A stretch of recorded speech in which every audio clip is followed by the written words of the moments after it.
Dios les bendiga, hermanos, bienvenidos a este estudio del libro Introducción a la Hermenéutica, Cómo interpretar la Biblia, libro de texto de estudio independiente, escrito por Carl Gibbs.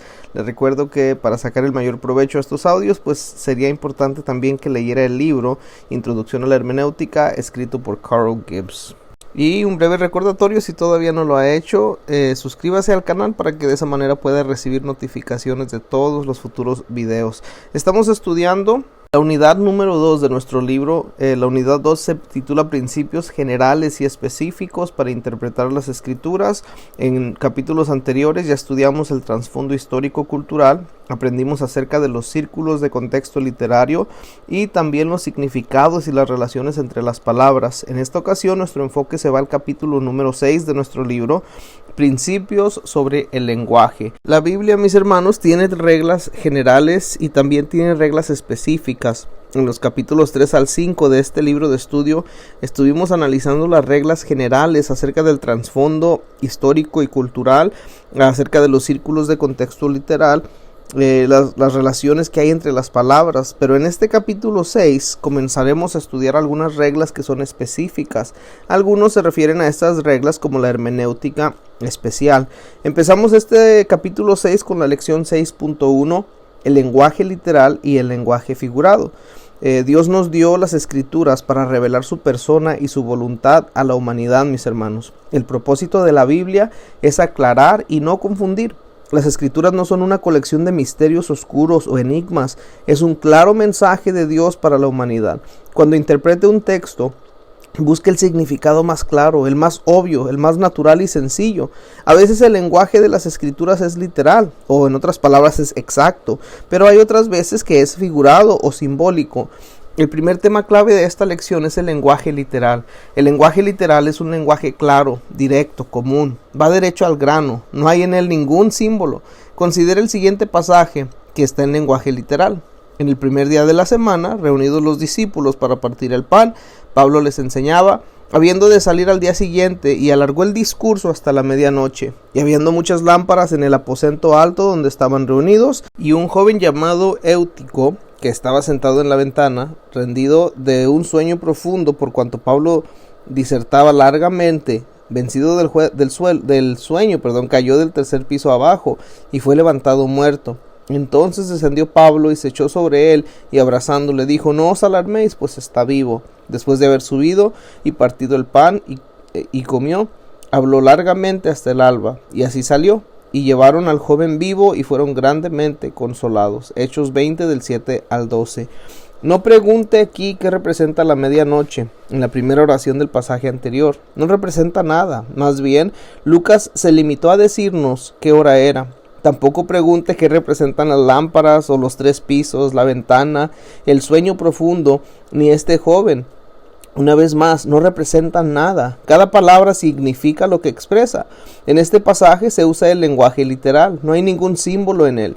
Enseña que los creyentes se reunieron para participar de la cena del Señor. Enseña que Pablo hablaba sin cesar, que este joven Eutico se quedó dormido y cayó de la ventana, que murió a causa de la caída y que Dios realizó un milagro y que cuando Pablo lo abrazó, este joven volvió a vivir.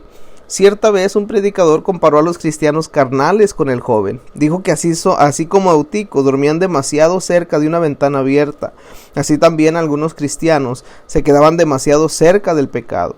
Bien podemos estar de acuerdo con esto. El predicador estaba usando el pasaje como ilustración, y esto es aceptable. Uno puede enseñar que Eutico tenía sueño, pero no debe enseñar que por esa razón era carnal. Así como Jesús usó la sal, la luz, las ovejas, etcétera, para ilustrar la verdad, así también los predicadores pueden usar la Biblia para hacer otro tanto. No obstante, si quiere predicarle a los cristianos carnales, no tome su texto principal de aquí de Hechos 20 del 7 al 12. Este texto no es un pasaje que trate sobre los cristianos carnales, aunque bien pudiera servir para ilustrarlos. Para predicar un mensaje sobre los cristianos carnales, use un texto como 1 Corintios 3:1, donde dice: hermanos, no pude hablaros como espirituales, sino como a carnales, como a niños en Cristo. Y en Mateo 17:1 se consigna que Pedro y Jacobo y Juan subieron a un monte con Jesús. Este es el lenguaje literal. En este versículo, la palabra monte no significa nada, no simboliza nada. No trate de interpretar este versículo en forma figurada. Tampoco trate de que el monte represente algo diferente del monte físico rocoso al cual subieron. En este versículo usted debe de entender la palabra monte en el sentido literal o va a interpretar mal el texto. En este caso, el significado natural es el sentido literal. El siguiente tema clave de la lección es el lenguaje figurado, mis hermanos. Usted debe interpretar con claridad el lenguaje claro o no lo va a entender. Y en contraste debe discernir que en algunos versículos se usan símbolos o va a cometer un disparate. En Apocalipsis 17:1, por ejemplo, Juan vio una ramera que estaba sentada sobre muchas aguas. Esto no es un lenguaje literal. Después Juan nos dice que la ramera es una ciudad que reina sobre los reyes de la tierra. Las aguas sobre las cuales se sientan son pueblos, muchedumbres, naciones y lenguas. El lenguaje de Apocalipsis 17:1 es figurado, no es literal. Y este lenguaje tiene un significado oculto. Usa símbolos y cada uno de ellos representa algo diferente. En Apocalipsis 17, la ramera simboliza una ciudad grande, que tal vez sea Roma. Así como una ramera aparta a la gente de Dios y la lleva al pecado, así también Roma ha hecho lo mismo. De igual modo, en Apocalipsis 17, el agua simboliza personas. Si ha visto alguna vez una multitud muy grande de miles de personas, ya sabe que la gente cubre la tierra como la cubre un lago grande. A Juan le gustaba usar el lenguaje figurado y en efecto usó muchos símbolos. A diferencia de otros escritores, a menudo Juan nos muestra las palabras de Jesús que tienen un significado oculto. Por ejemplo, Juan 2:19 al 21. Él escribió: respondió Jesús y les dijo: destruid este templo y en 3 días lo levantaré. Dijeron luego los judíos: en 46 años fue edificado este templo, y tú en 3 días lo levantarás. Mas él hablaba del templo de su cuerpo. También Juan 6:51 al 52. Yo soy el pan vivo que descendió del cielo. Si alguno comiere de este pan, vivirá para siempre, y el pan que yo daré es mi carne, la cual yo daré por la vida del mundo. Entonces los judíos contendían entre sí, diciendo: ¿cómo puede éste darnos a comer su carne? Nótese que la gente se confundió por las palabras de Jesús. Él acababa de alimentarlos con panes y peces verdaderos en Juan capítulo 6. Por tanto, ellos pensaron que él quería que comieran su carne. Después, Jesús les dijo a sus discípulos que sus palabras tenían un significado espiritual, oculto. Les dijo que la carne no aprovecha para nada, es decir, comer carne no da vida espiritual. Más bien, Jesús quería que todos lo recibieran como el pan del cielo, y aquel que Dios envió para saciar nuestra hambre espiritual. Y Juan consigna que la gente, aún los apóstoles, muchas veces interpretaron mal las palabras de Jesús, no entendieron que él estaba usando símbolos. Por ejemplo, en Juan 11:11 al 14, leemos que dice: nuestro amigo Lázaro duerme, mas voy para despertarle. Dijeron entonces sus discípulos: Señor, si duerme, sanará. Pero Jesús decía esto de la muerte de Lázaro, y ellos pensaron que hablaba de reposar del sueño. Entonces Jesús les dijo claramente: Lázaro ha muerto. En Juan 11:11 Jesús usó el lenguaje figurado. Dijo que Lázaro estaba dormido, y en este caso el sueño era un símbolo de la muerte. Pero los discípulos no interpretaron bien las palabras de Jesús, pues pensaron que el sueño haría que Lázaro se sintiera mejor. Como no entendieron el lenguaje figurado, Jesús les habló claramente diciéndoles: Lázaro ha muerto. En Juan 4:10 y en Juan 7:37 vemos que Jesús usó el agua viva como un símbolo del Espíritu Santo. Al igual que el agua satisface nuestra sed física, el Espíritu Santo satisface nuestra sed espiritual. Otro de los temas claves de esta lección es el discernir entre el lenguaje literal y el lenguaje figurado, que acabamos de describir ambos. Las escrituras tienen un solo significado, mis hermanos, ya sea literal o figurado. Así pues, nunca interprete un versículo en dos sentidos diferentes. Si en un versículo se emplea un lenguaje claro, debe interpretarlo de esa manera. Y si se emplean símbolos, debe interpretar dichos símbolos. Entonces, ¿cómo puede uno saber si un versículo se usa en lenguaje claro o si usa en símbolo? O si se emplea un lenguaje literal o un lenguaje figurado. Consideraremos 3 reglas para poder ayudarlo al respecto. La primera de esas reglas: cuando el mensaje claro y literal de la Biblia tiene sentido, no busque ningún otro sentido. En otras palabras, trate siempre de interpretar primero un versículo en sentido claro, directo y literal. Si este primer método tiene sentido, tome el versículo en sentido claro y directo. No busque símbolos ni significados ocultos. En el lenguaje que usa a diario, la gente no intenta que lo que diga tenga más de un significado. Si un hombre dice que fue en autobús a la ciudad, de la ciudad al pueblo, quiere decir precisamente eso. No desea que interpretemos sus palabras en el sentido de que pasó por muchas pruebas en la tierra prometida. Si puede interpretar literalmente un versículo, no trate de interpretarlo en sentido figurado. La segunda de las reglas es que si el mensaje claro y literal no tiene sentido, busque símbolos o un significado oculto. Cuando el significado literal de las palabras no tiene sentido, busque otra manera de interpretar dichas palabras. Por ejemplo, Jesús dice que el ojo es la lámpara del cuerpo en Mateo 6:22. No tiene sentido pensar que el ojo es una lámpara literal, de modo que entendemos que Jesús usa un lenguaje figurado. En Mateo 6:19-24, Jesús habla con sus discípulos sobre su relación con las riquezas y los amos. Les dice que su corazón, sus íntimos deseos, estarán donde pongan su tesoro. Y además les dice que ellos no pueden escoger a dos señores, deben escoger a Dios o a las riquezas. Cuando lo que deseamos es agradar a Dios, vemos claramente cómo podemos vivir en este mundo. Pero si lo que deseamos es ganar dinero, tropezaremos en muchas cosas. Si nuestro ojo, nuestro íntimo deseo es agradar a Dios, todo nuestro ser estará lleno de luz, de la luz de su presencia, y Él nos guiará por el camino de rectitud. Ha habido mucho debate, mis hermanos, sobre las palabras del Señor cuando dijo, esto es mi cuerpo, en Mateo 26:26. ¿Era el pan su cuerpo o lo estaba representando? Lutero insistía que en una interpretación literal, en una discusión tomó un cuchillo y talló estas palabras en latín sobre la mesa, esto es mi cuerpo. Otros creemos que el pan es un símbolo del cuerpo del Señor. Jesús no tomó su brazo ni dijo, este es mi cuerpo. Él estaba usando el pan como símbolo para representar su cuerpo y el contenido de la copa como símbolo para representar su sangre.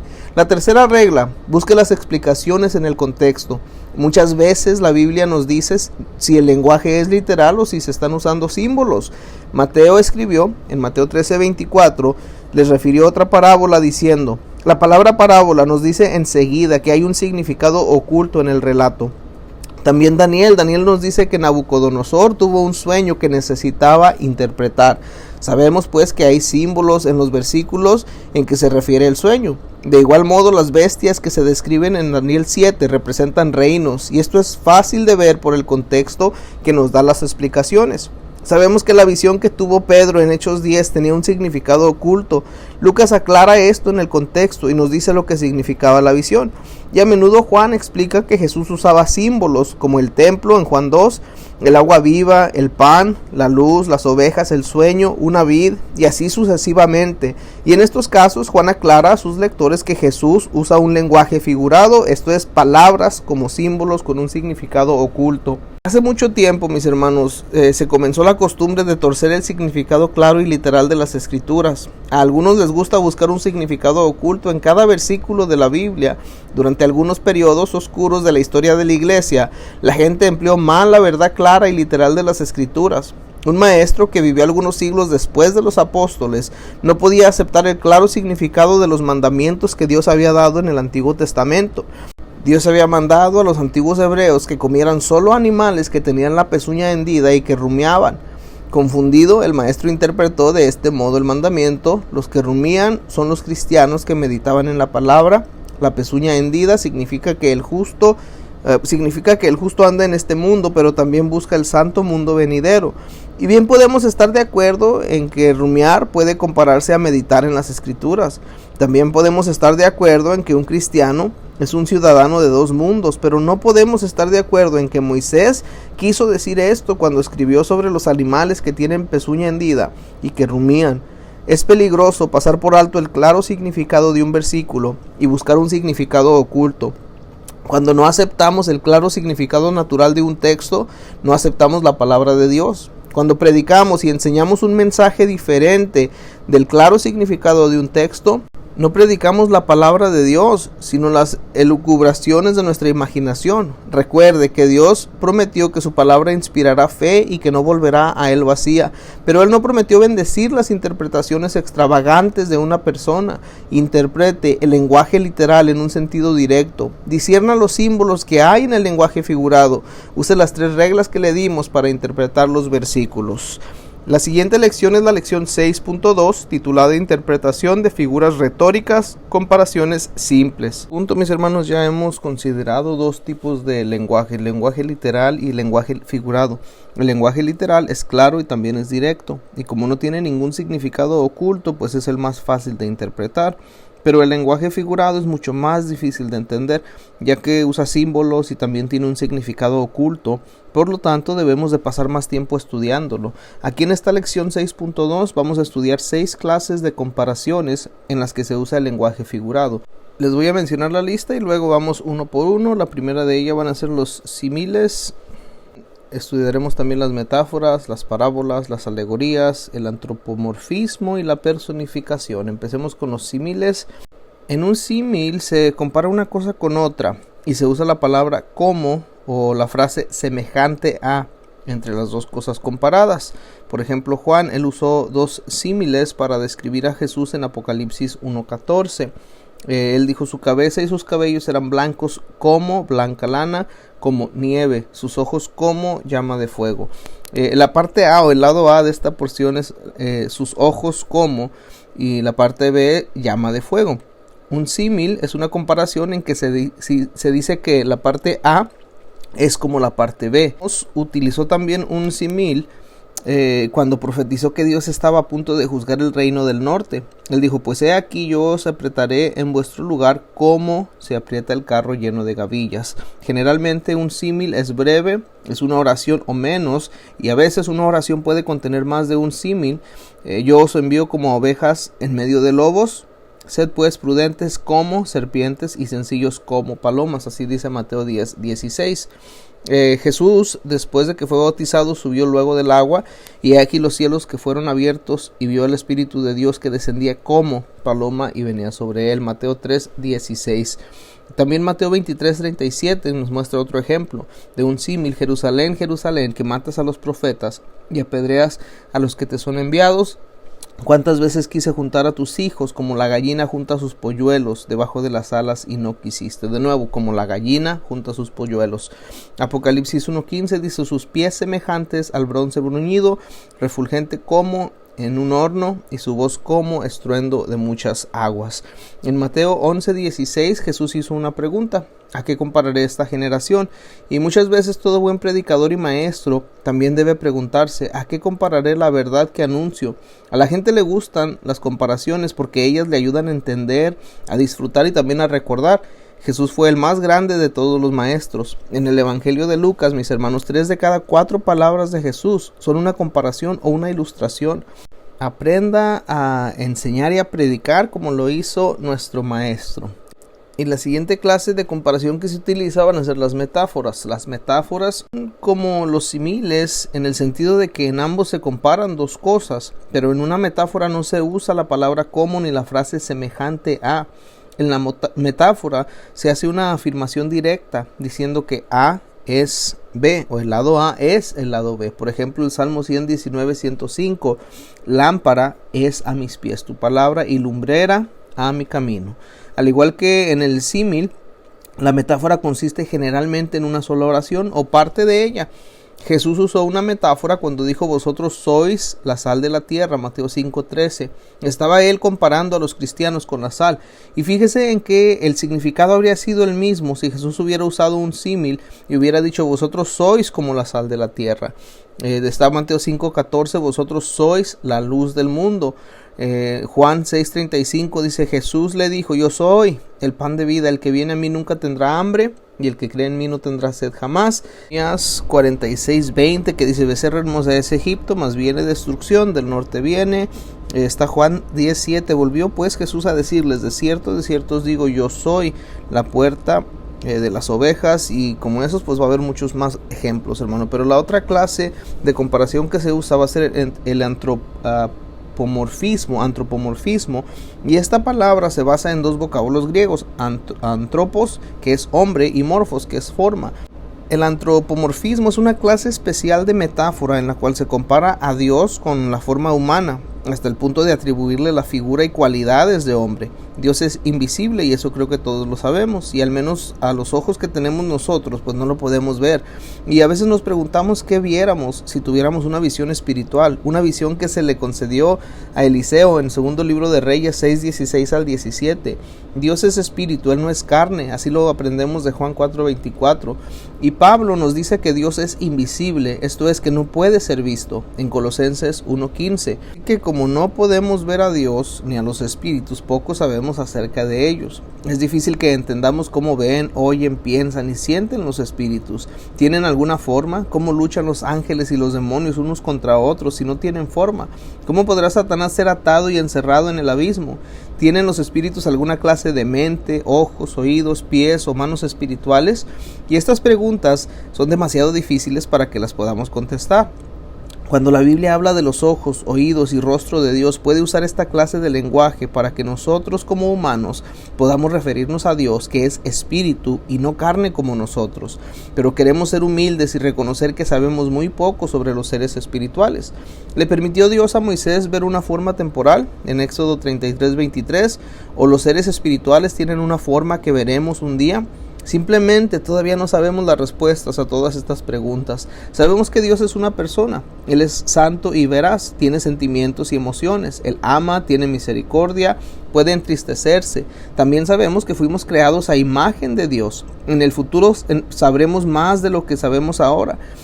Dice Primera de Juan 3:2, amados, ahora somos hijos de Dios y aún no se ha manifestado lo que hemos de ser, pero sabemos que cuando Él se manifieste seremos semejantes a Él porque le veremos tal como Él es. Y en el cielo veremos cara a cara, como aprendemos de 1 Corintios 13:12. Hasta entonces solo podemos preguntarnos qué significa realmente pasajes como el Salmo 34:15 al 16, donde dice que los ojos de Jehová están sobre los justos y atentos sus oídos al clamor de ellos. La ira de Jehová contra los que hacen mal, para cortar de la tierra la memoria de ellos. El otro tipo de comparación que se usa son la personificación. Y en la personificación las cosas se comparan con una persona, atribuyéndoles cualidades o acciones personales.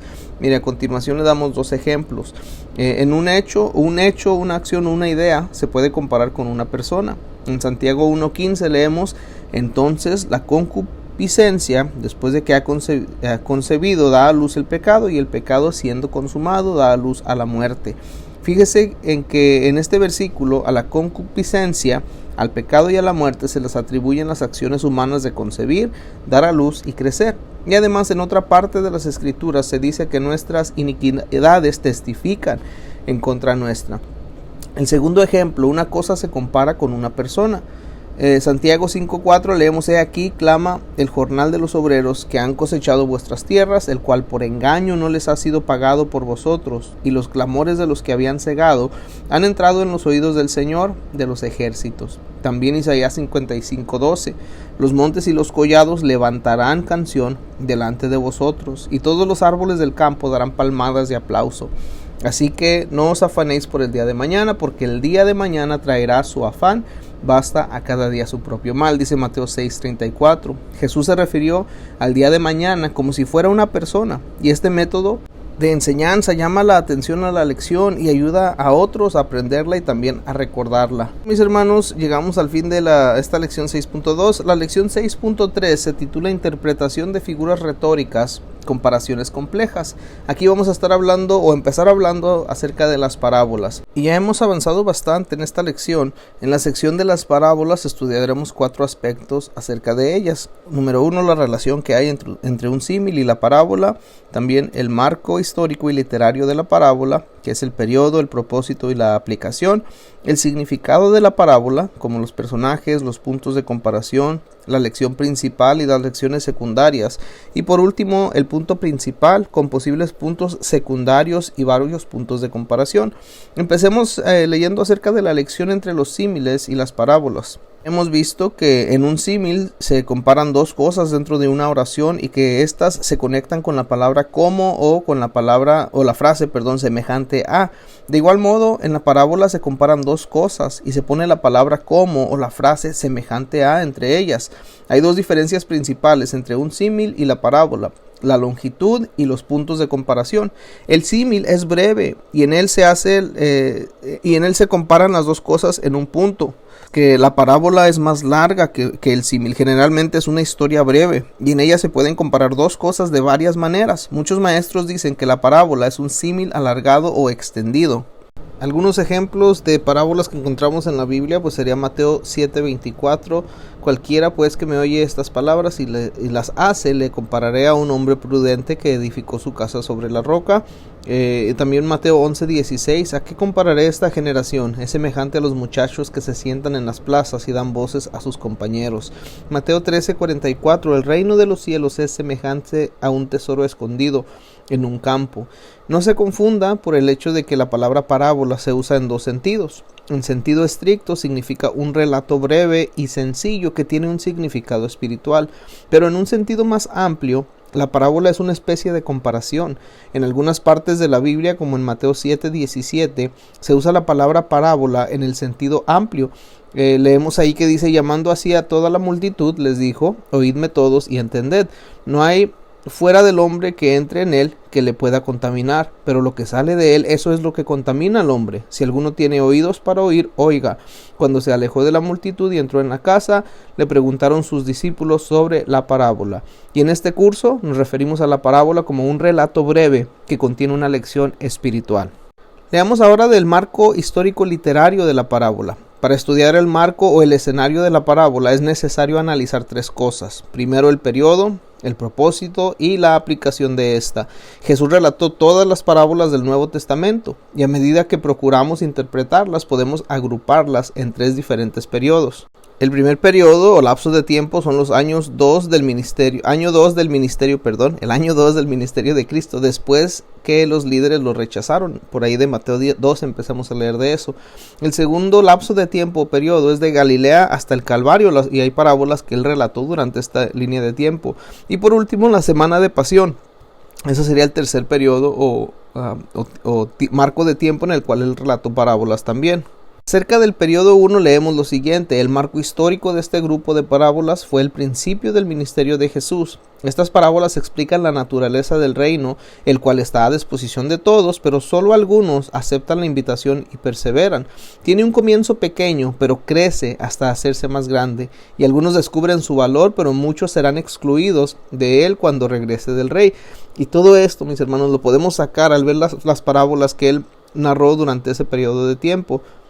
Entre ellas fue el sembrador, el trigo y la cizaña, la semilla de mostaza, la levadura, el tesoro escondido, la perla de gran precio y la red. El tema que él trataba a través de estas parábolas durante este lapso de tiempo era que entendieran la naturaleza del reino. Acerca del segundo periodo, que fue de Galilea hasta el Calvario, leemos lo siguiente: el marco histórico de este grupo de parábolas fue los últimos meses del ministerio de Cristo. Cuando salió de Galilea para enfrentar el Calvario, relató muchas parábolas, instando a la gente a ser salva y perseverar como siervos fieles mientras esperaban el regreso del rey.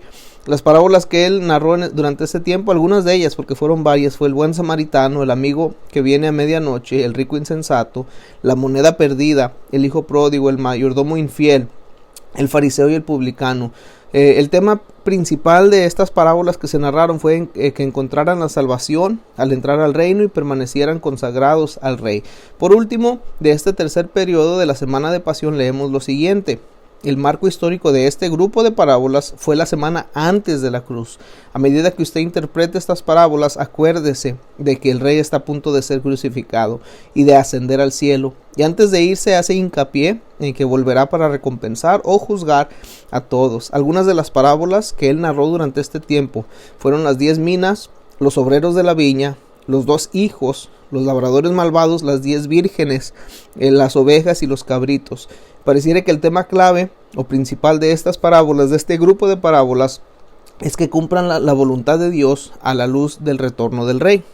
Después de determinar el periodo en que Cristo relató una parábola, Hay que prestar atención a la ocasión o el propósito que hubo para relatarla. A veces la ocasión puede ser una pregunta o un problema o una acción. Suponga, por ejemplo, que está interpretando la parábola de los obreros de la viña de Mateo 20, del 1 al 16. Poco antes de que Jesús refiriera esta parábola, el joven rico se fue triste. No estaba dispuesto a renunciar a sus riquezas para seguir a Cristo. Pedro habló y recordó a Jesús que los apóstoles lo habían dejado todo para seguirlo. Entonces Pedro preguntó qué recompensa recibirían por seguirlo. El Señor dijo que se sentarían sobre 12 tronos y que recibirían 100 veces más de lo que habían dejado. Pero también dijo que muchos primeros serían postreros y postreros primeros. Entonces, él relató la parábola que encontramos en Mateo 20 del 1 al 16. Una vez que sabemos el periodo, mis hermanos, y el propósito de la parábola, hay que buscar la aplicación, el resumen o la conclusión que figura al final de ella. Por ejemplo, después de cada parábola de Lucas 15 hay una aplicación.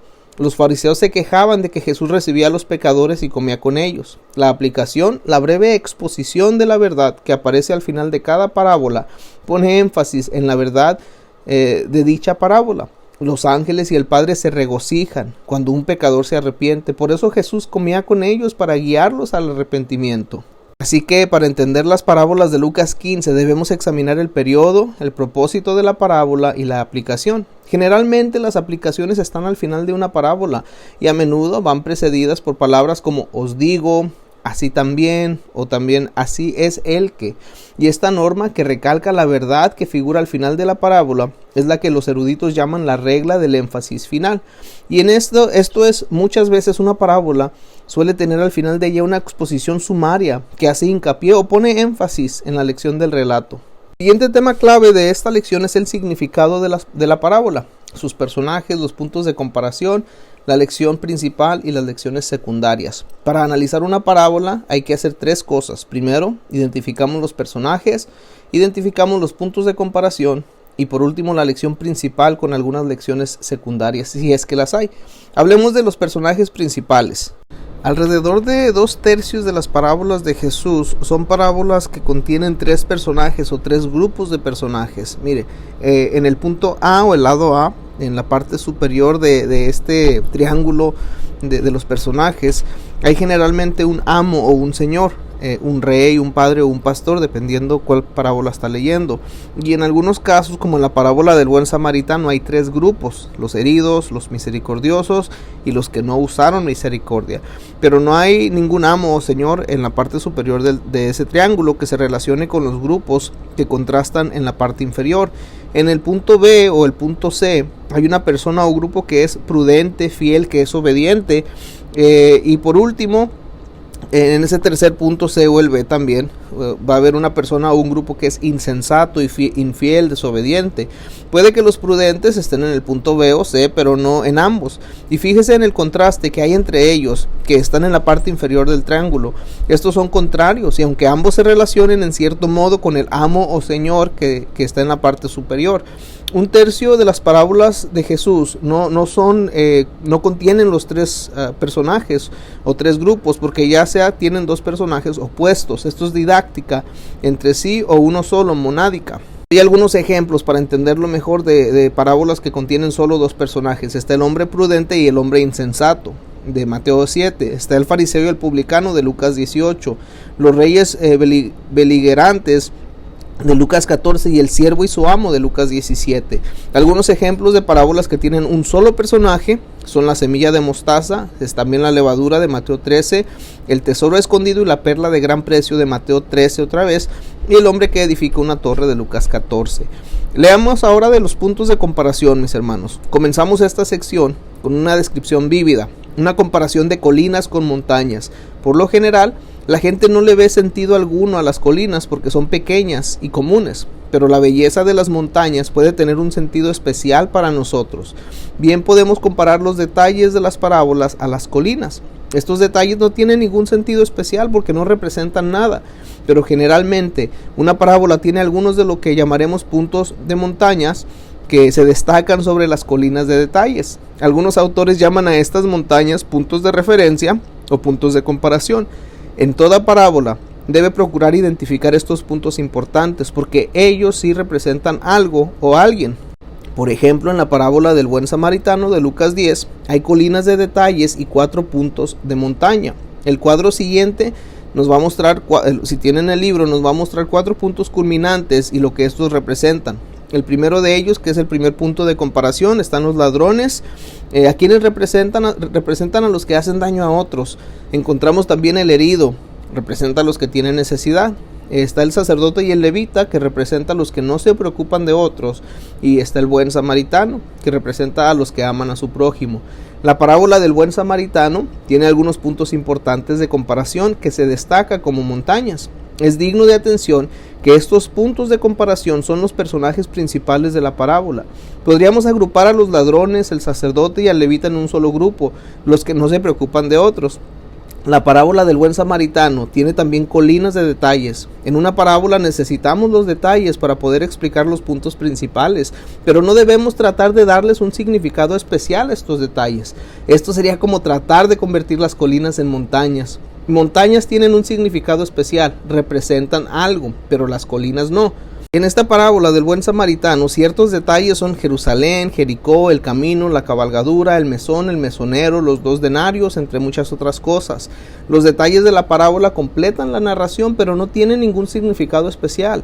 Por ejemplo, en la parábola del buen samaritano, los 2 denarios no tienen ningún significado oculto. La historia todavía enseñaría la misma lección si hubiera 3 o 4 monedas. De igual modo, mis hermanos, el significado de la parábola no cambiaría si el hombre que fue herido hubiera viajado de Jericó a Jerusalén en lugar de hacerlo de Jerusalén a Jericó. Lo único que conseguiremos con tratar de dar un significado especial a esos pequeños detalles de una parábola será apartarnos de la verdad e interpretar mal la referida parábola. Así que debemos discernir entre las muchas colinas y las pocas montañas de una parábola. Trataremos más sobre esto cuando lleguemos a las alegorías y a la alegorización un poco más adelante en esta misma lección. El siguiente tema clave es una sola lección principal en la parábola y algunas verdades secundarias. Jesús narró una parábola para ilustrar una verdad importante. Hay que aprender a explicar en una sola oración la lección principal de una parábola. En la del buen samaritano, la única verdad importante es ser un buen prójimo para los que tienen necesidad. Una vez que encuentra la única verdad importante que ilustra la parábola, no reduzca su capacidad hermenéutica buscando una segunda verdad importante. Tal como una nación puede tener una sola capital, así también la parábola puede tener una sola verdad importante. Una parábola tiene una sola verdad principal, pero puede tener otras verdades secundarias. Tiene un solo punto principal, pero puede tener varios puntos secundarios. A medida que busca la única verdad importante y algunas verdades secundarias, analice cada personaje y luego exponga una verdad referente a cada personaje. Por ejemplo, la verdad principal de la parábola del buen samaritano es ser un buen prójimo para los que tienen necesidad. Pero con el fin de predicar esta parábola, es bueno fijarnos en que nos enseña 3 verdades secundarias, que son 3 actitudes que la gente puede tener con su prójimo. Por ejemplo, la actitud de los ladrones: lo que es tuyo es mío, si puedo tomarlo. La actitud del sacerdote y del levita: lo que es mío y voy a guardarlo. Y la actitud del buen samaritano: lo que es mío es tuyo y quiero compartirlo contigo si lo necesitas. De igual modo, la parábola del sembrador de Mateo 13.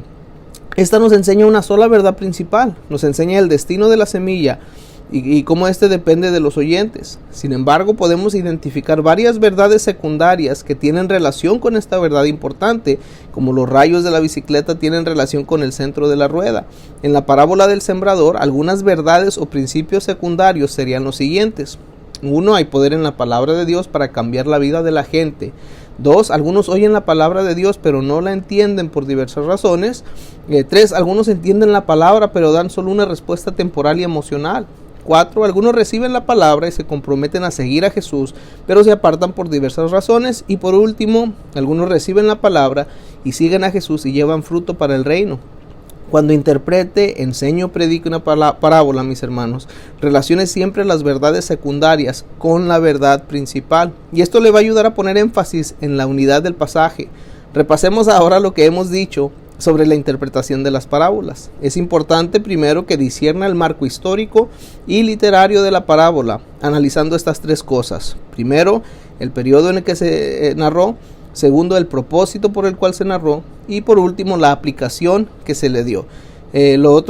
Parte de este repase estuvimos viendo que analice la parábola misma haciendo 3 cosas, y esto es: identifique los personajes, identifique los puntos de comparación, identifique la lección principal y cualquiera que sean las lecciones secundarias.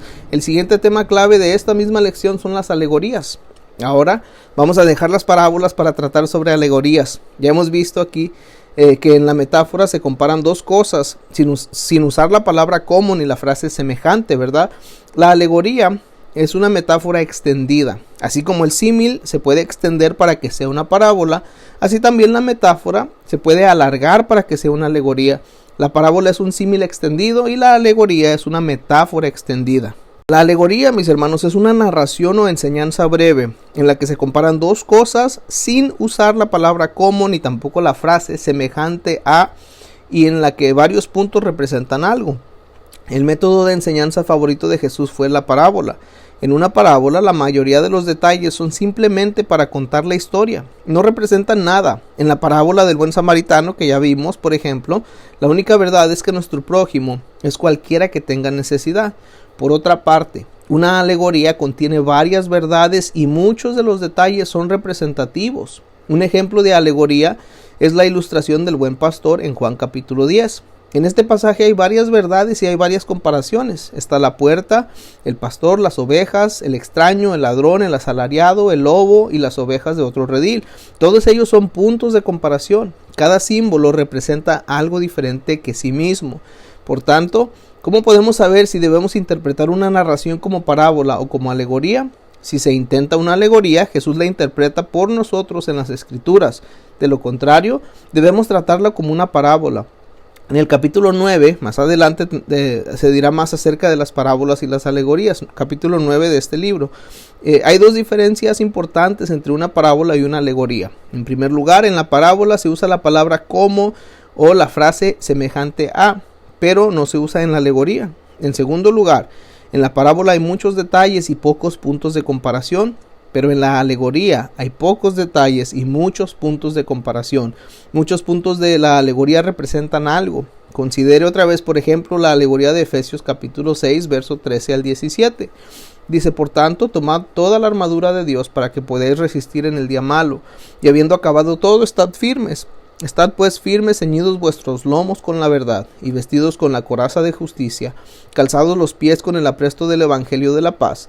Sobre todo, tomad el escudo de la fe, con que podáis apagar los dardos de fuego del maligno, y tomad el yelmo de la salvación y la espada del Espíritu, que es la palabra de Dios. Esta es una alegoría fácil de interpretar porque Pablo nos dice lo que representa cada una de las 6 piezas de la armadura.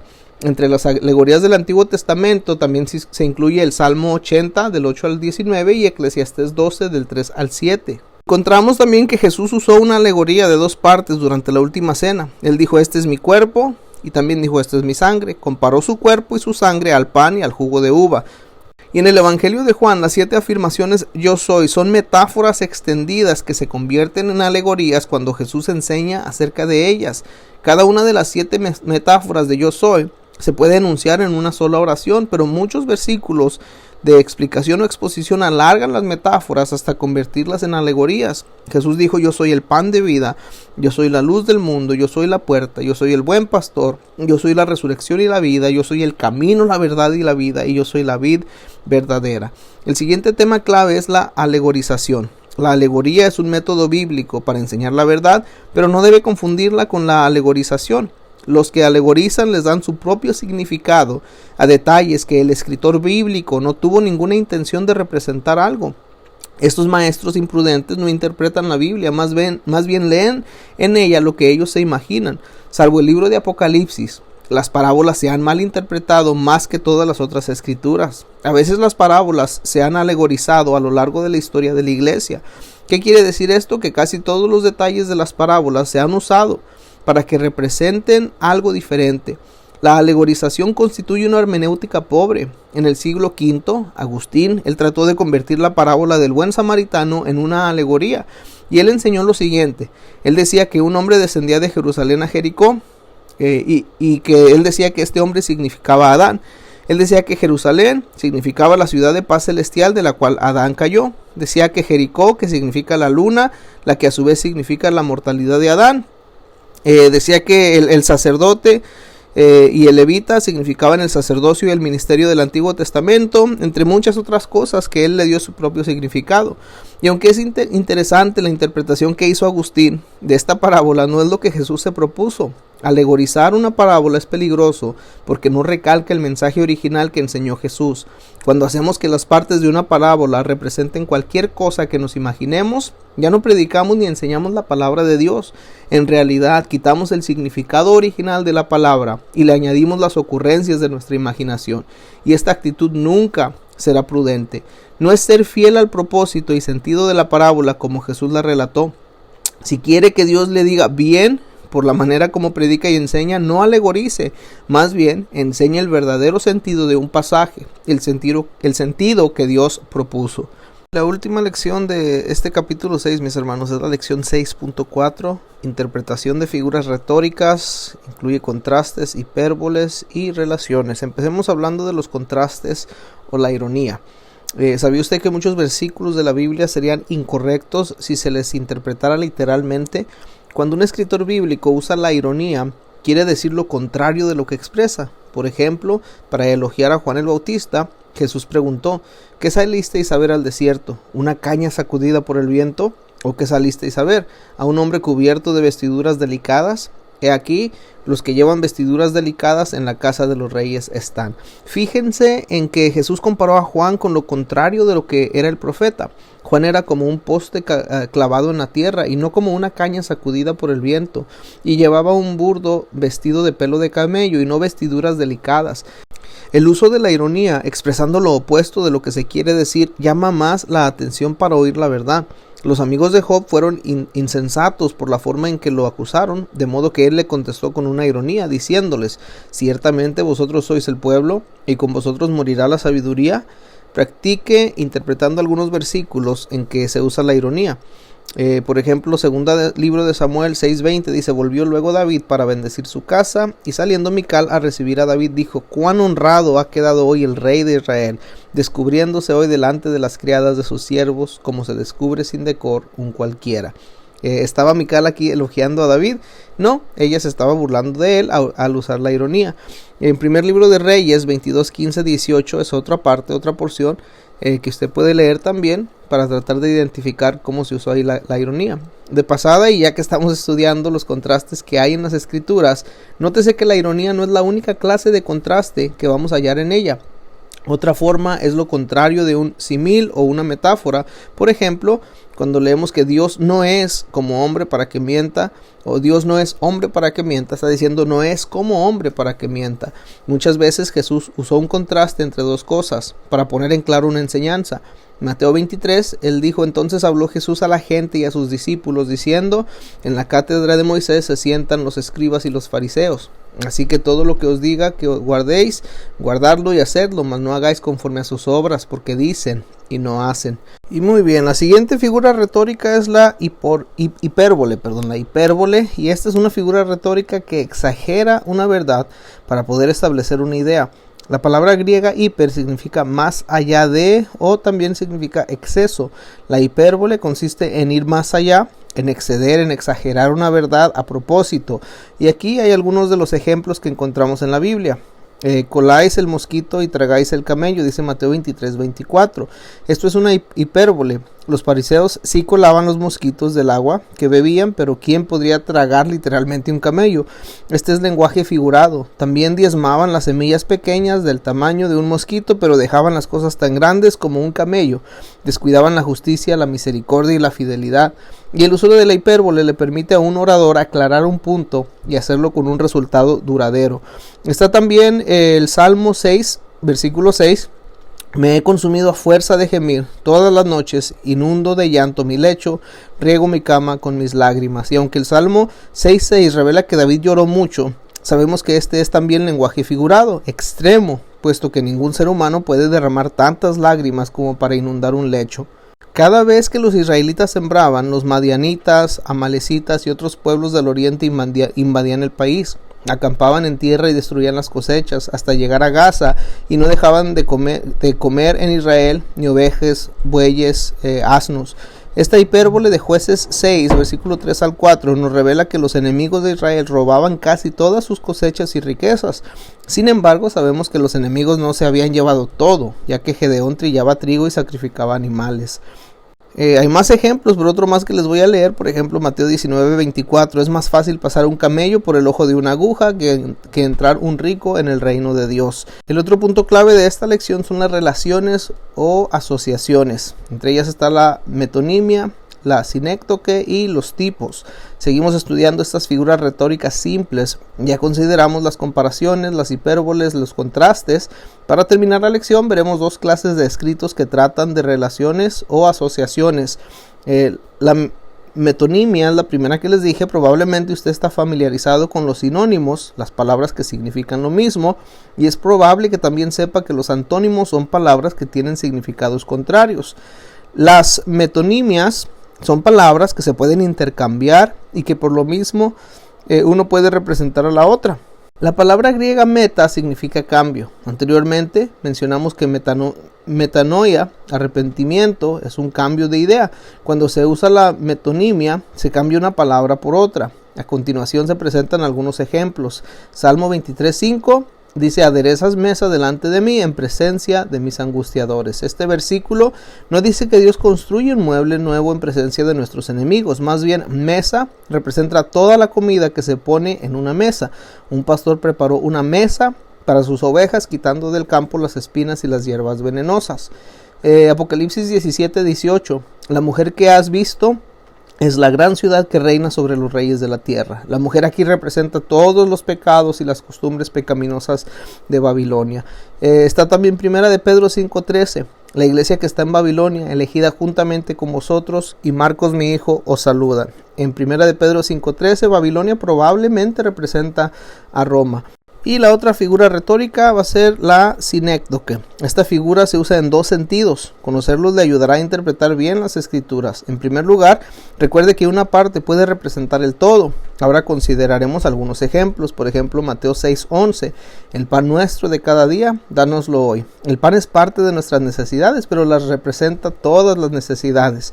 Hechos 27, el primer día de la semana, reunidos los discípulos para partir el pan, Pablo les enseñaba, habiendo de salir al día siguiente, y alargó el discurso hasta la medianoche. El pan otra vez representa toda la cena del Señor, incluso el jugo de uva. Mateo 24:31. Y enviará a sus ángeles con gran voz de trompeta, y juntarán a sus escogidos de los cuatro vientos, desde un extremo del cielo hasta el otro. Los cuatro vientos representan todas las direcciones. Por último les comparto este ejemplo. Apocalipsis 17:11. La bestia que era y no es también el octavo, y es de entre los 7, y va a la perdición. En este versículo el anticristo, que es el octavo rey, se lo llama bestia. Y en segundo lugar, el todo puede representar una parte. Muchas veces hallamos ejemplos de esto en la palabra como todo, siempre, nada o por todas partes. En Joel 2:28 leemos: y después de esto derramaré de mi espíritu sobre toda carne, y profetizarán vuestros hijos y vuestras hijas, vuestros ancianos soñarán sueños, y vuestros jóvenes verán visiones. Aquí en este versículo toda se refiere a todas las tribus y clases de gente, sobre todo a los que buscan a Dios. El día de Pentecostés, Dios no derramó su espíritu sobre todos los judíos. De igual modo, a lo largo de la historia de la iglesia, Dios ha derramado su espíritu sobre los que lo buscan. También Marcos 16:20 dice: y ellos saliendo predicaron en todas partes, ayudándole el Señor y confirmando la palabra con las señales que le seguían. Sí, pues aquí hubo muchos lugares donde no se predicó. Marcos sencillamente indicó las regiones extensas que fueron alcanzadas por la predicación de los discípulos. El último tema clave de la lección son los tipos. El autor de la epístola a los Hebreos escribió que Dios habló mediante muchas maneras por los profetas. A veces lo hizo directamente usando un lenguaje claro, y otras veces lo hizo indirectamente usando un lenguaje figurado. La revelación que Dios nos da es progresiva. Poco a poco se hace más clara y completa. En el Antiguo Testamento hay algunas sombras o tipos que incluyen personas, acontecimientos, acciones, objetos y ceremonias, y además estas sombras o tipos son profecías de realidades futuras. A continuación vamos a ver algunos versículos que hablan acerca de los tipos, las sombras, las figuras y los modelos. Tenemos por ejemplo Romanos 5:14. No obstante, reinó la muerte desde Adán hasta Moisés, aun en los que no pecaron, a la manera de la transgresión de Adán, el cual es figura del que había de venir. Y así como la muerte vino a todos por medio de Adán, así también la vida puede venir a todos por medio de Cristo. Colosenses 2:17, todo lo cual es la sombra de lo que ha de venir, pero el cuerpo es de Cristo. Está también Hebreos 9:24, porque no entró Cristo en el santuario hecho de mano, figura del verdadero, sino en el cielo mismo, para presentarse ahora por nosotros ante Dios. Por último, Hebreos 10:1, porque la ley, teniendo la sombra de los bienes venideros, no la imagen misma de las cosas, nunca puede, por los mismos sacrificios que se ofrecen continuamente cada año, hacer perfectos a los que se acercan. El Antiguo Testamento contiene algunas sombras o tipos que se han cumplido en el Nuevo Testamento. Hay un cuadro de información ahí en el libro, aquellos que lo tienen, donde va a ver los tipos del Antiguo Testamento y su cumplimiento en el Nuevo Testamento. Entre algunas de ellas pues está Adán, que es la figura del que había de venir. Está el lugar santísimo en el tabernáculo, donde leemos ya en Hebreos que el lugar santísimo es la presencia de Dios en el cielo. El éxodo que Moisés guió de Egipto a la tierra prometida delante de Israel, y en el Nuevo Testamento el éxodo de Jesús, que guía del pecado al cielo, nuestra tierra prometida. El Nuevo Testamento, mis hermanos, menciona varios tipos del Antiguo Testamento. Para reconocer e interpretar un tipo necesitamos seguir estas tres pautas o reglas. Primero, reconozca que el tipo es siempre una profecía, es una sombra de algo que se manifestará en el futuro. Por ejemplo, el sumo sacerdote de Israel era un tipo de Jesús, el futuro sumo sacerdote de todos los creyentes. La segunda regla, recuerde que puede llamar tipo o algo con confianza si un escritor del Nuevo Testamento lo llama así. Algunos predicadores tienden a ver tipos por todas partes del Antiguo Testamento. Quieren hacer que cada color, cada metal, cada pieza del mobiliario del tabernáculo sea tipo de algo. Y esto es peligroso y desprestigia la predicación. Es mucho mejor que usemos algo como ilustración, pero no que lo llamemos tipo. Por ejemplo, Esteban predicó sobre el rechazo y la rebelión y dijo que así como los israelitas rechazaron a José y a Moisés, héroes que Dios había levantado, así también los judíos rechazaron a Jesús. Esteban no dijo que José fuera un tipo de Cristo y tampoco es necesario que nosotros lo llamemos así, pero nadie nos censura si nos fijamos en que José fue vendido y rechazado, así como pasó con Cristo. Por último, cuando en el Nuevo Testamento se le llama tipo a algo, limita la comparación a los puntos que muestra la Biblia. Por ejemplo, Juan compara la serpiente de bronce con Jesús en dos sentidos. Hay muchos aspectos en que la serpiente puesta sobre el asta y Cristo son diferentes y no podemos mencionarlos. Más bien debemos predicar la palabra, las cosas que están escritas en la Biblia. Cuando predicamos sobre los tipos debemos hablar cuando la Biblia habla y callar cuando ella calla. Los tipos ponen énfasis en una verdad que se cumple en un nivel superior.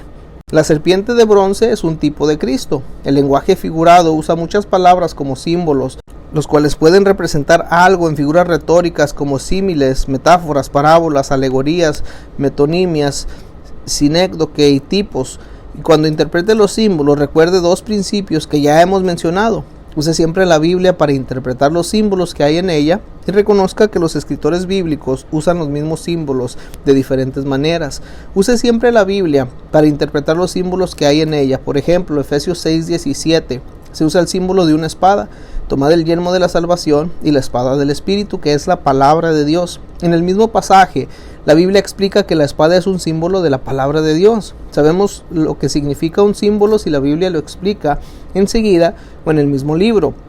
Por ejemplo, Juan usa el símbolo de una ramera, pero pronto nos dice que la ramera es la gran ciudad que reina sobre los reyes de la tierra. Esto en Apocalipsis 17:18.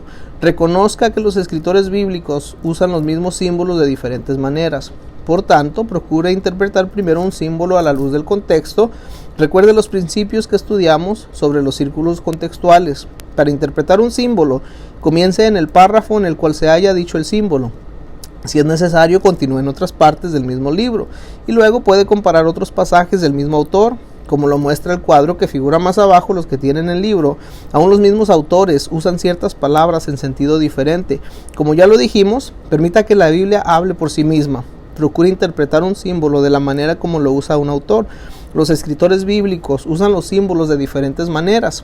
El significado correcto de un símbolo es el que quiso darle ese autor. Con eso, mis hermanos, llegamos al final de la lección 6.4, interpretación de figuras retóricas, contrastes, hipérboles y relaciones. Y pues también estamos cerrando ya el capítulo número 6 de nuestro libro, que nos enseñó de los principios sobre el lenguaje. Dios les bendiga.